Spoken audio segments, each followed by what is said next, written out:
Fenomena Walid akhir-akhir ini telah menjadi tren topik. Bismillah, Assalamualaikum warahmatullahi wabarakatuh. Alhamdulillah, salatu wassalamu ala asyrafil anbiya wal mursalin wa ala alihi wa sahbihi ajma'ina amma ba'.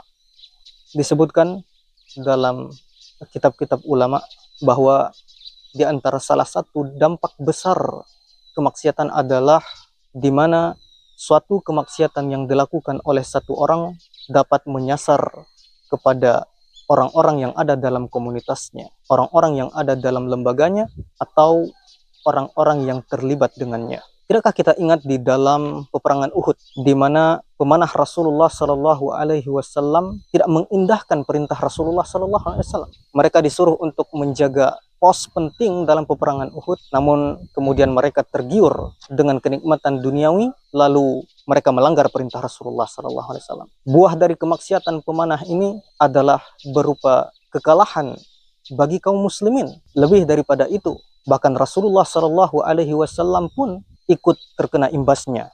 Dalam beberapa riwayat sebagaimana yang kita ketahui, Rasulullah Shallallahu Alaihi Wasallam mendapatkan luka yang sangat parah, sampai-sampai gigi beliau pun patah karenanya. Atas dasar apa? Lagi-lagi karena kemaksiatan yang dilakukan oleh pemanah Rasulullah Shallallahu Alaihi Wasallam.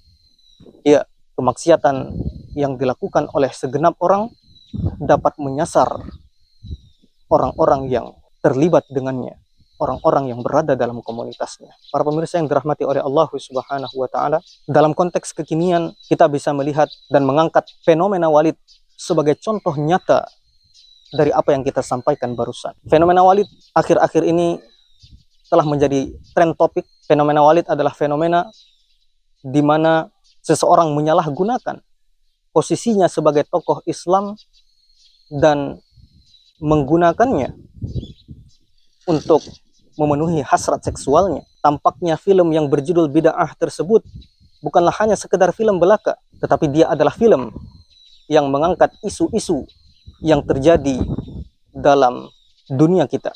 Di negara kita yang tercinta ini, fenomena Walid ini tampaknya bukan terjadi satu kali, dua kali. Bahkan dapat kita katakan hampir setiap bulan ada saja kita mendengar berita atau membaca berita yang terkait dengan hal ini. Sungguh sangat miris, sungguh sangat menyayat hati.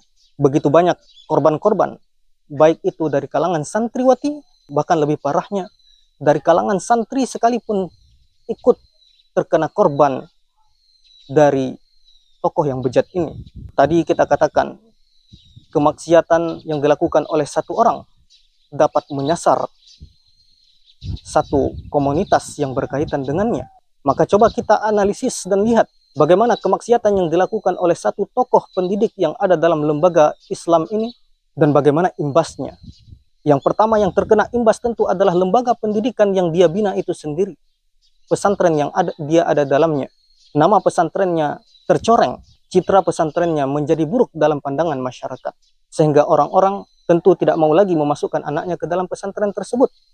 Dan bahkan orang-orang tua yang telah menitipkan anaknya di pesantren tersebut berbondong-bondong untuk mengeluarkan anaknya dari dalam pesantren itu. Lebih daripada itu, bukan hanya lembaga pesantren yang bukan hanya lembaga pendidikan yang terkena imbas.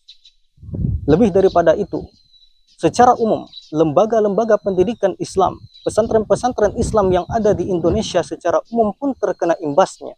Orang-orang menjadi takut dan selektif untuk memasukkan anak-anaknya ke dalam lembaga pendidikan.